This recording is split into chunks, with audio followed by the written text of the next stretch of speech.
It's 5 a.m. Sunday, late March. We've got it's a 5 a.m. call time for a 6 a.m. boat that leaves for Letitia. Just trying to get Pete out of bed now. It's a little bit difficult because he had his ayahuasca ceremony last night. Part of Indigenous custom is to come before a shaman to conduct an ayahuasca ceremony in search of the truth. How would you describe this ayahuasca experience? Basically, you trip out while a shaman chants. Recommended?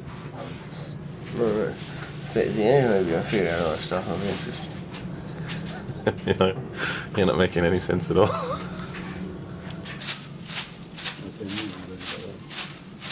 We're about halfway through Pete's ayahuasca experience.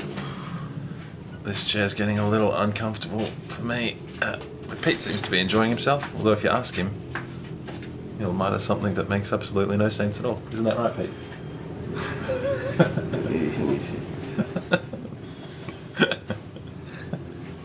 For me, it didn't bring any hallucinations or answers to unsolved questions, just something closer to drunkenness. This boat we're going to catch is a pretty fast boat. It's a fairly massive boat, sort of the size of a small bus. And it gets to Letitia, which I think is about 500 kilometres in about 8 hours, which is no small feat for a boat. We're currently travelling down the Amazon River. It's very exciting. When Che and Alberta came down here, they actually built a raft to travel from Iquitos to Letitia. Probably took them about 5, 6, 7 days. And even the slow boat takes, I think, 3 days and 3 nights. This fast one does it in 8 hours. You can see Pete behind me still recovering from his ayahuasca experience. Occasionally he mumbles something indistinguishable.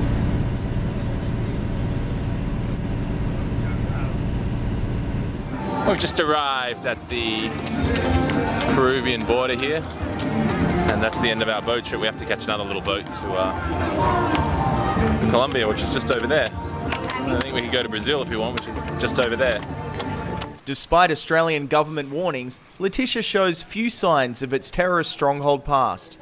After spending most of the day going to and from the airport trying to get tickets to Bogota, which we eventually managed to do after our third trip to the airport, I've left Pete. He's gone to drink some beers and commiserate the fact that it took half the day to do it.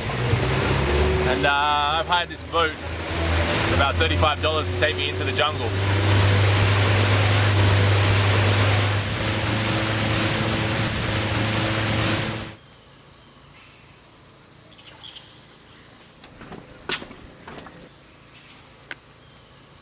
La flor se muere. Esa flor que se ve ahí, Sí. ella se muere y después nace la hoja. Sí. Ahí se forma la Victoria Regia.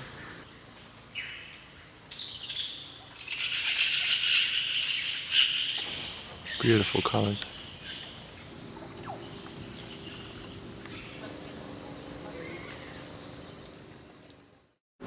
We managed to get our tickets to Bogota, which leave at 2 p.m. today, and managed to get on a public boat to the island of Monkeys.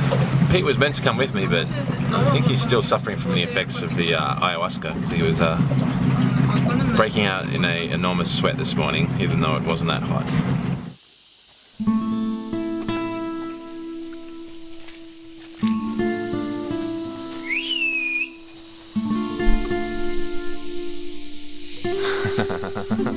Can't believe his luck. What's that you say, little fellas? What's that? What's that?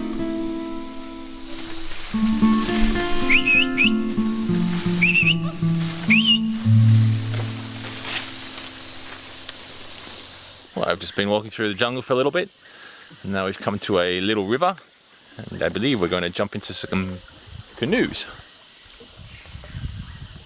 Only a small leak in them. Should be okay.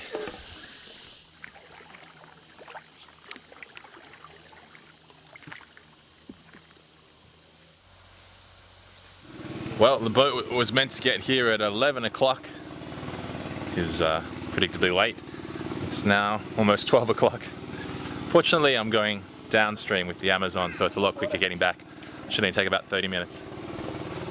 And I think I can see the boat arriving now, which is a good thing. The plane leaves at 2. Well, we made the plane. Pete's already on it. This is the point where really the journey finished for Che and Alberto. And it's quite a big moment for us as well, having come all the way from Buenos Aires and being up here. From here, Che and Alberto basically went via Bogota and Caracas to try and get home, where we're going to stop off at Bogota and then keep going forward to Cuba. It seems like any documentary on Che really has to find its way to Cuba, because that's really the defining place in his story.